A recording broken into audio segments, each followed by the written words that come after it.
Hello my dear students, कैसे हैं आप लोग। केमिस्ट्री की दुनिया में आपका स्वागत है। अब देखिए, हमने थ्योरी स्टार्ट किया है और थ्योरी में पहला क्वेश्चन आपका यहाँ से स्टार्ट हो रही है। कहता है कि भूपर पट्टी पर पाए जाने वाले तत्वों का कर्म। देखिए, पृथ्वी की भूपर पट्टी में ऑक्सीजन भी पाया जाता है, सिलिकॉन भी पाया जाता है, एल्युमिनियम भी पाया जाता है, आपका आयरन भी पाया जाता है। इस प्रकार से बहुत सारे तत्व पाए जाते हैं।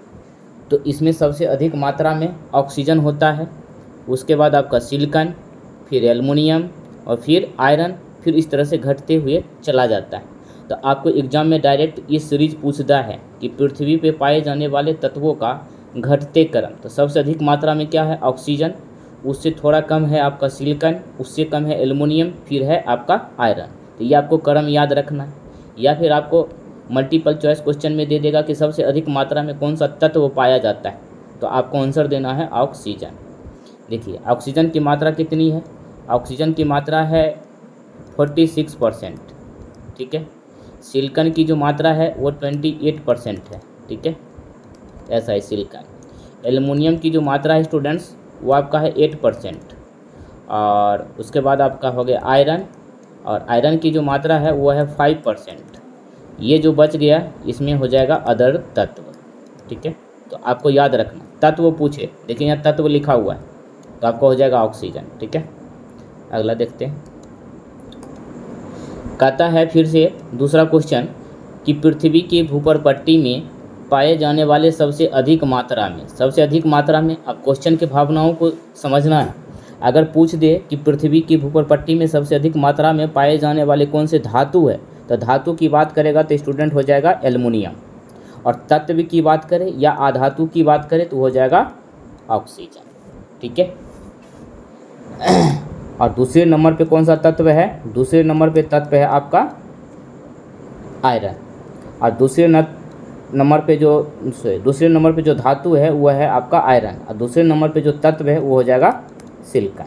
तो आपको इस तरह से भी याद रखना है कि पृथ्वी की भूपर पट्टी में पाए जाने वाले सबसे अधिक मात्रा में धातु की बात करेंगे तो एल्युमिनियम, और दूसरे नंबर पे आयरन याद रखना है। अगर तत्व पूछ दे, क्वेश्चन में तत्व लिखा रहेगा, तो आपको ओवरऑल में एल्युमिनियम ऑप्शन रहेगा तो भी आपको ऑक्सीजन ही लगाना है।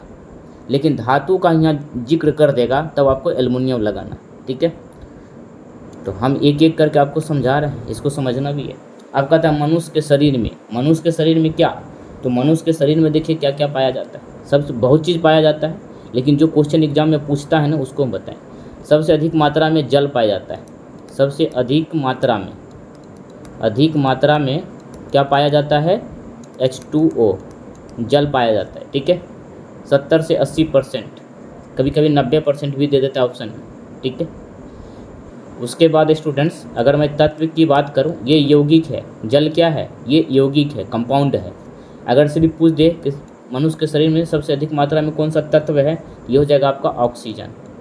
ठीक है, अब देखिए मनुष्य के शरीर का जो टेम्परेचर होता है वो कितना होता है? 37 डिग्री सेंटीग्रेड। कितना होता है? 37 डिग्री सेंटीग्रेड। आप इसको फ़ारेनहाइट में भी चेंज कर सकते हैं। ठीक, अब देखिए जल के बारे में पूछा गया।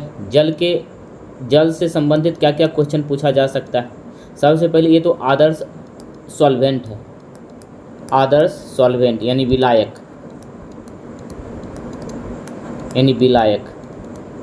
ठीक है। पूछेगा आदर्श विलायक यानी आदर्श आइडियल सॉल्वेंट कौन सा है, तो जल हो जाएगा। उसके बाद इसकी विशिष्ट ऊष्मा, जिसको कहते हैं स्पेसिफिक हीट, सबसे अधिक होता है। क्या होता है? सबसे अधिक होता है, याद रखना है। जल एक अच्छा विलायक है, इसकी विशिष्ट ऊष्मा सबसे अधिक होती है। इसका क्वथनांक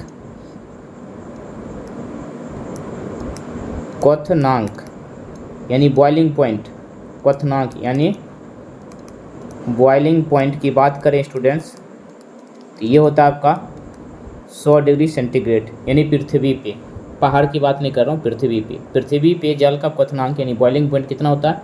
100 डिग्री सेंटीग्रेड। अगर बात करें हम हिमांक का, हिमांक मीन्स फ्रीजिंग पॉइंट, हिमांक मीन्स फ्रीजिंग पॉइंट, फ्रीजिंग पॉइंट। इसकी बात करें तो ये होता है आपका 0 डिग्री सेंटीग्रेड। 0 डिग्री सेंटीग्रेड पे ये पिघलता भी है और जम भी जाता है। अगर मैं बात करूं गलनांक की, गलनांक यानी मेल्टिंग पॉइंट की बात करूं, इंग्लिश में लिख देते हैं मेल्टिंग पॉइंट। मेल्टिंग पॉइंट की बात करें तो स्टूडेंट ये भी होता है आपका 0 डिग्री सेंटीग्रेड। मतलब पानी 0 डिग्री सेंटीग्रेड पे पिघलता भी है, मेल्ट भी होता है और आपका जमता भी है। ये एक नंबर हो गया, ये आपका सेकेंड, ये इसको थर्ड कर देते हैं, इसको फोर्थ कर देते हैं और इसको फिफ्थ कर देते हैं, याद रहेगा। ठीक है, तो जल से संबंधित आपका इतना क्वेश्चन पूछ सकता है। क्या आगे देखिए, आगे दिया गया है कि ऊष्माशोषी प्रक्रिया। अब देखिए ऊष्माशोषी प्रक्रिया को समझने का प्रयास करिए। ऊष्माशोषी प्रक्रिया में क्या होता है कि कोई भी मटेरियल है ना, वो हीट को एब्जॉर्ब करेगा।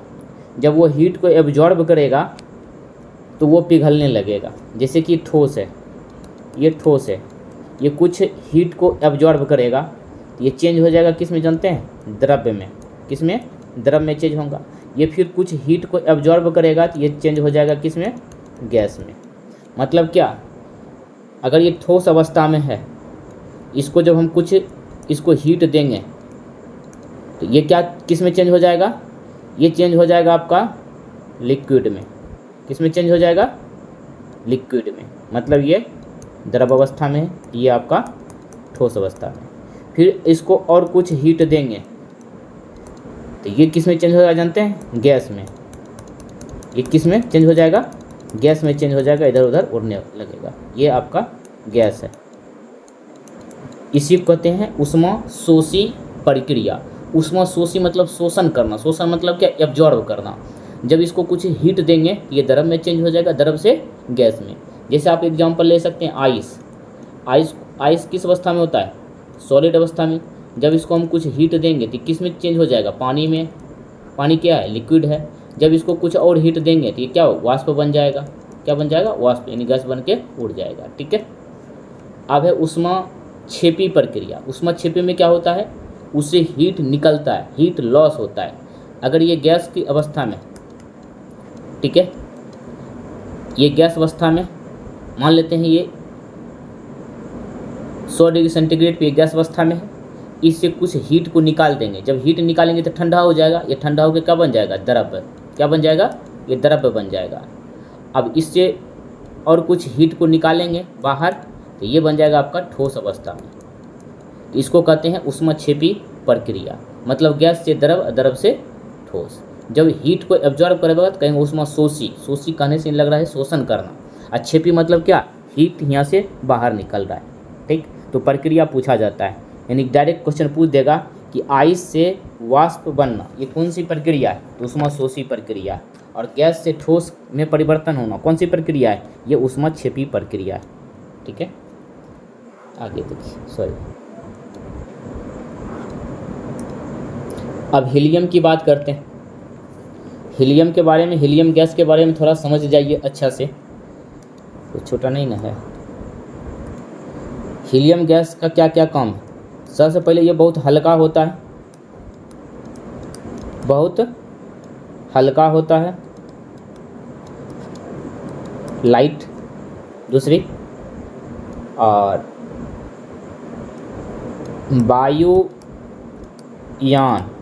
वायुयान के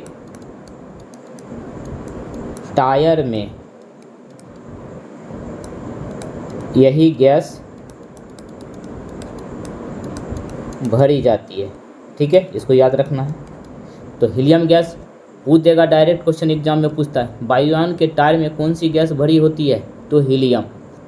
दूसरा याद रखना है आपको, हॉस्पिटल में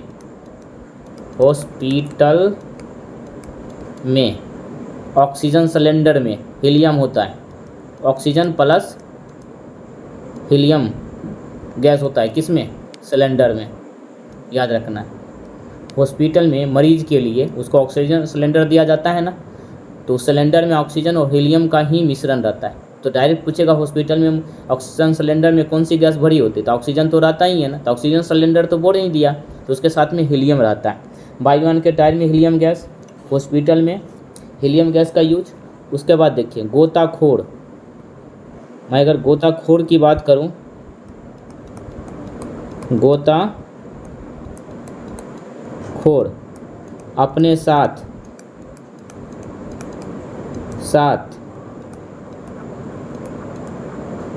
सिलेंडर में ऑक्सीजन प्लस हीलियम गैस ले जाता है। ठीक है, तो पूछेगा गोताखोर अपने साथ सिलेंडर में, ऑक्सीजन सिलेंडर में पूछेगा ऑक्सीजन सिलेंडर में कौन सी गैस होती है, तो हीलियम गैस।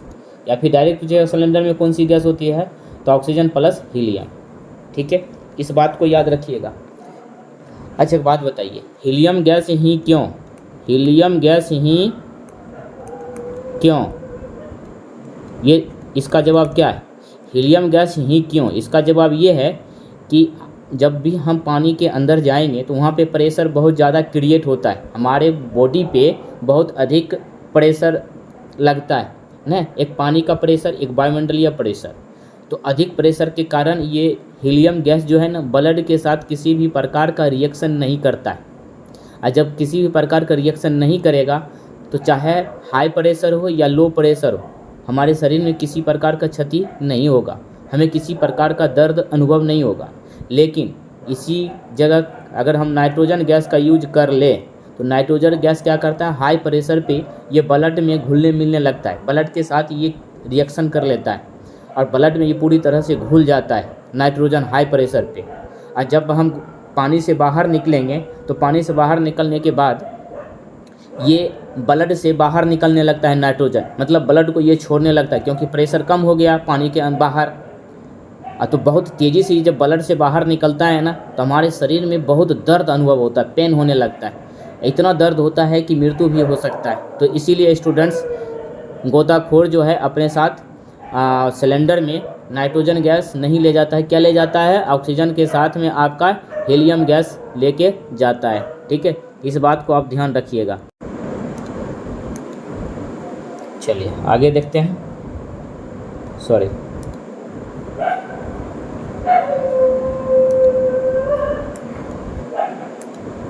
अब देखिए यहाँ हमने पहाड़ बना दिया और नीचे पृथ्वी ना, पहाड़ और पृथ्वी के बीच की ये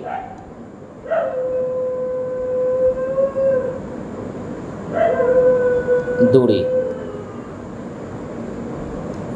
कुछ इस तरह से बना दिया, बीच ये दूरी। अब देखिए पृथ्वी पे प्रेशर कितना होता है, हाई, प्रेशर कितना होगा, प्रेशर होगा हाई, और पहाड़ पे प्रेशर कितना होगा, लो। यहाँ क्या होगा, लो प्रेशर होगा कि नहीं, वायुमंडलीय प्रेशर क्या होगा पहाड़ पे, लो होगा, और पृथ्वी पे पहाड़ की अपेक्षा हाई होगा। तो प्रेशर अधिक होने के कारण यहाँ पे जो है खाना जो है स्टूडेंट्स, पहाड़ पे खाना जो है, खाना पकने में अधिक समय लेगा, अधिक समय लगेगा। ठीक है, तो पहाड़ पे खाना पकने में अधिक समय लगता है, इस बात को ध्यान रखिएगा। ठीक है, दूसरा ध्यान रखना है, पानी जो है, पानी 100 डिग्री सेंटीग्रेड से कम पर उबलने लगेगा। ठीक है, 100 डिग्री सेंटीग्रेड से पहले ही उबलने लगेगा। और आपको पता है कि पानी 100 डिग्री सेंटीग्रेड पे उबलता है, लेकिन पहाड़ पे पानी जो है 100 डिग्री सेंटीग्रेड से पहले ही उबलने लगता है, यानी उससे कम पर। तो भाई 100 डिग्री सेंटीग्रेड से कम पर ही उबलेगा, तो एक बात बताइए, खाना पकने में जल्दी समय नहीं लगेगा, क्योंकि खाना उसको विशिष्ट ऊष्मा चाहिए ज़्यादा। लेकिन वो 100 डिग्री सेंटीग्रेड पे अगर पृथ्वी पे है तो वो 100 डिग्री पे उबलेगा तो आधा घंटा में खाना पक जाएगा। लेकिन उसी खाना को जब हम पहाड़ पे ले जाकर पकाएंगे ना तो वो 100 डिग्री पहले ही उसको क्वथनांक मिल जाएगा, जिसके कारण खाना पकने में क्या होगा, समय लेगा। लेकिन हाँ, तो पानी 100 डिग्री सेंटीग्रेड से कम पे उबलने लगेगा। इसका मतलब है हम 4 नंबर में लिख सकते हैं इसके लिए कि पानी जो है, पानी जल्दी उबलने लगता है, उबलने लगता है, यानी समय कम लगता है, समय कम लगता है। अब देखिए यहाँ कन्फ्यूजन आपको हो सकता है, खाना पकने में समय ज़्यादा लगेगा लेकिन पानी उबलने में कम समय लगेगा। क्यों?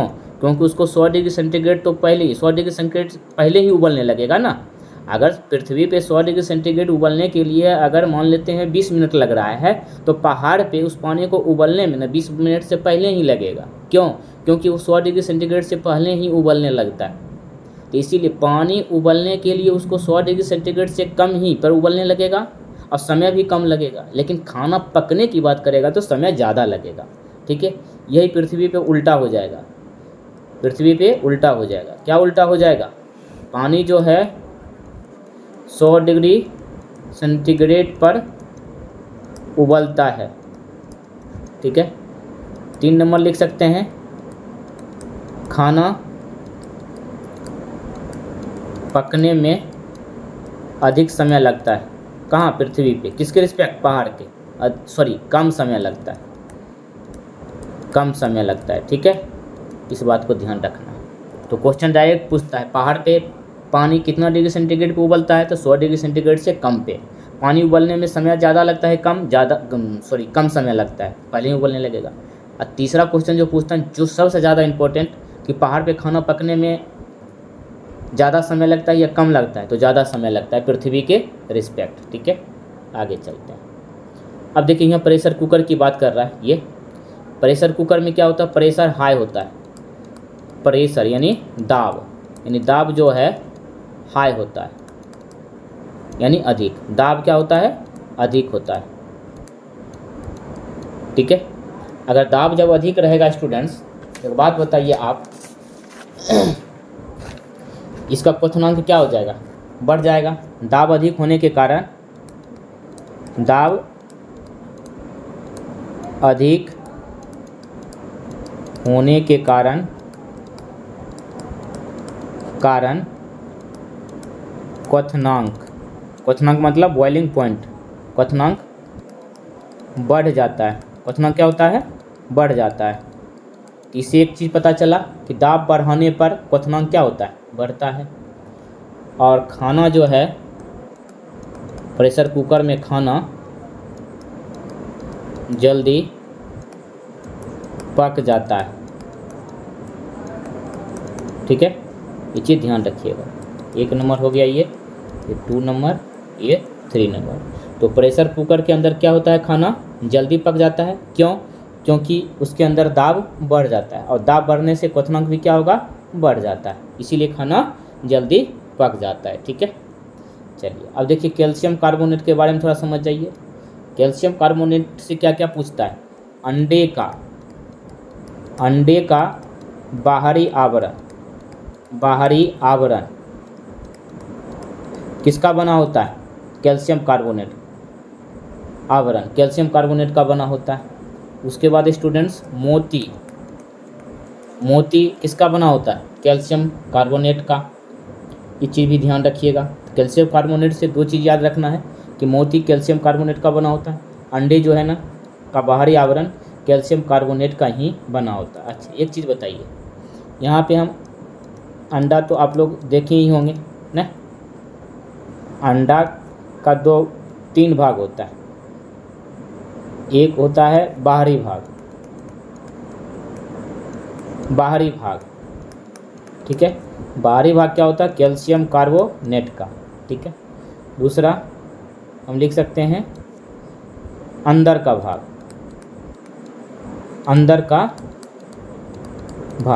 अंदर में 2 भाग होता है, एक होता है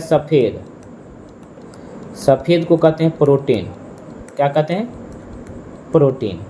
और जो येलो होता है, पीला भाग होता है, वो होता है फैट यानी वसा, ठीक है। अंडे का 2 भाग, बाहरी भाग जो कैल्शियम कार्बोनेट का बना होता है या हार्ड होता है, ठीक है, हार्ड होता है, ठीक है।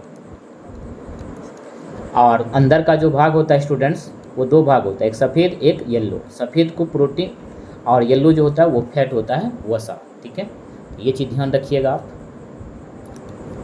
आगे देखिए, यहाँ पे आप क्वथनांक की बात करते हैं। क्वथनांक यानी बॉइलिंग पॉइंट। अब इसके बारे में पढ़ लीजिए क्या क्या एग्जाम में पूछ सकता है बॉइलिंग पॉइंट से। ठीक है, बॉइलिंग पॉइंट से क्या क्या पूछ सकता है। शुद्ध पानी, पानी क्या है? शुद्ध, शुद्ध पानी यानी प्योर वाटर। शुद्ध पानी का बॉइलिंग पॉइंट कितना होता है? 100 डिग्री सेंटीग्रेड। अच्छा, अशुद्ध पानी, अशुद्ध पानी का मतलब क्या?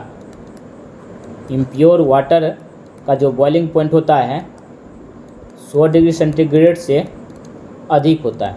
ठीक है, इससे एक चीज़ पता चल गया कि अशुद्धि मिलाने पे क्वथनांक बढ़ जाता है। अगर शुद्ध पानी 100 डिग्री सेंटीग्रेड पे उबल रहा है और उसमें हम कुछ नमक मिला दें तो वो पानी 100 डिग्री सेंटीग्रेड से अधिक पे उबलेगा, क्वथनांक उसका बढ़ जाएगा। 112 113 डिग्री सेंटीग्रेड उसको चाहिए। अच्छा, अभी कुछ देर पहले पढ़े थे प्रेशर कुकर के अंदर प्रेशर ज़्यादा होता है, दाब ज़्यादा होता है, इसीलिए क्वथनांक उसका बढ़ जाता है, इसलिए खाना जल्दी पकता है। इसका मतलब है दाब बढ़ाने पर, दाब बढ़ाने पर क्वथनांक बढ़ता है। क्वथनांक क्या होगा? बढ़ता है। ठीक है, अशुद्धि मिलाने पर भी क्वथनांक बढ़ता है, दाब बढ़ाने पर भी क्वथनांक बढ़ता है। चलिए, अच्छा, ऊंचाई बढ़ेगा तो क्या हो? ऊंचाई अगर बढ़े, अगर हम ऊंचाई को बढ़ा रहे हैं, ऊपर कर देते हैं, ऊंचाई बढ़ाने पर क्वथनांक जो है, क्वथनांक घटता है, घटता है। क्यों? क्योंकि जब ऊंचाई बढ़ाएंगे तो वायुमंडलीय प्रेशर घटेगा, अब प्रेशर घटेगा तो क्वथनांक भी घटेगा। और अगर प्रेशर बढ़ता है, दाब बढ़ता है तो क्वथनांक भी बढ़ता है। अब पानी के अंदर जाएंगे, अगर मानिए ये तो ऊंचाई बढ़ा है, अगर हम पानी के अंदर जाएंगे, नहीं नीचे जाएंगे, पानी के अंदर जाऊंगा तो बताइए प्रेशर क्या होगा? अंदर जाने पर, जाने पर प्रेशर क्या होगा? प्रेशर बढ़ेगा। अब प्रेशर अगर बढ़ता है तो क्वथनांक क्या होगा? क्वथनांक बढ़ेगा, क्वथनांक भी बढ़ता है। प्रेशर बढ़ा, क्वथनांक बढ़ जाएगा। अच्छा, अब देखिए यहाँ पे ये वाला लाइन में, इसमें मैं क्या लिखने वाला? पानी का क्वथनांक 100 डिग्री सेंटीग्रेड एनसीईआरटी से लिया गया ईथर। ठीक है, ईथर का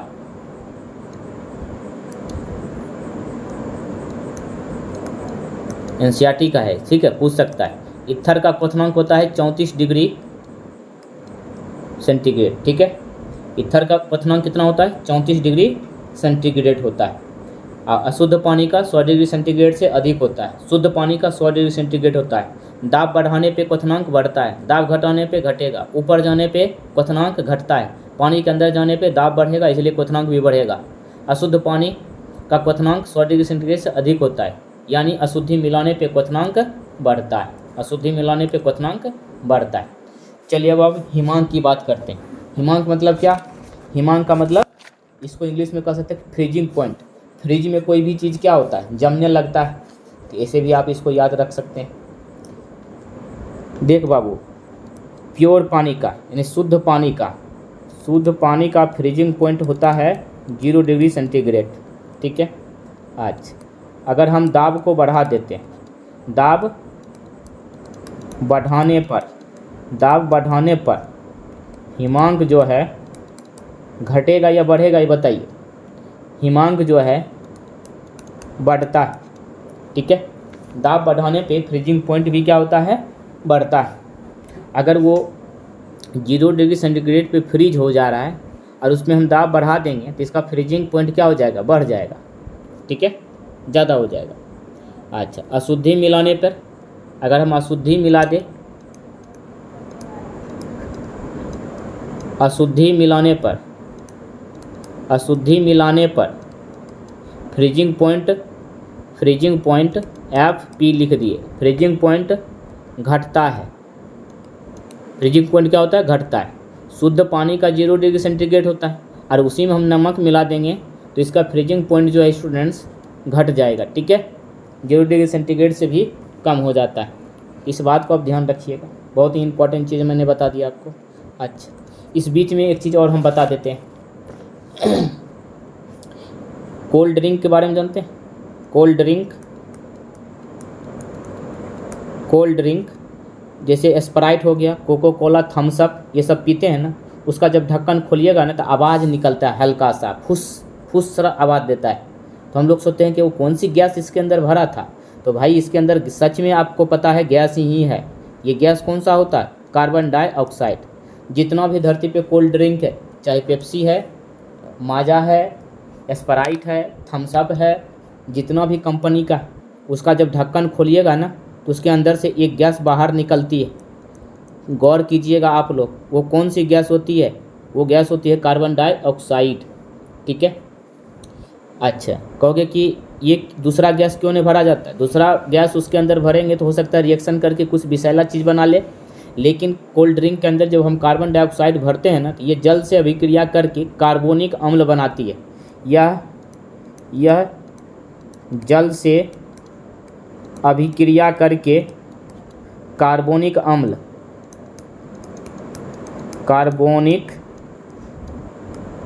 बनाती है। कार्बोनिक अम्ल बनाती है। कार्बोनिक अम्ल का सूत्र क्या होता है? H2CO3। चलिए, आई होप कि आपको समझ में आया होगा। गलनांक की बात करते हैं, यानी मेल्टिंग पॉइंट। मेल्टिंग पॉइंट क्या क्या हो सकता है? पानी का मेल्टिंग पॉइंट बाबू 0 डिग्री सेंटीग्रेड होता है। ठीक है, क्या होता है? 0 डिग्री सेंटीग्रेड होता है। अगर मैं इसमें अशुद्धि मिला दूं, अशुद्धि मिलाने पर इसका फ्रीजिंग पॉइंट यानी मेल्टिंग पॉइंट घटता है ना। क्या हो जाएगा? घट जाएगा। शुद्ध पानी का 0 डिग्री और अशुद्धि मिला देंगे तो इसका मेल्टिंग पॉइंट क्या हो जाएगा? घट जाएगा। मेल्टिंग पॉइंट मतलब क्या? गलना। अच्छा, आगे दाब बढ़ाने पर, दाब यानी प्रेशर बढ़ाने पर मेल्टिंग पॉइंट बढ़ता है। ठीक है, डायरेक्ट एग्जाम में इस प्रकार का क्वेश्चन पूछ देता है। ठीक है, कि पानी का गलनांक 0 डिग्री सेंटीग्रेड, ये नहीं पूछेगा अशुद्धि मिलाने पर मेल्टिंग पॉइंट घटता है या बढ़ता है? घटता है भाई। दाब बढ़ाने पर इसका मेल्टिंग पॉइंट बढ़ता है या घटता है? तो ये बढ़ता है। ठीक है, आगे देखिए, अगला पॉइंट है आपका।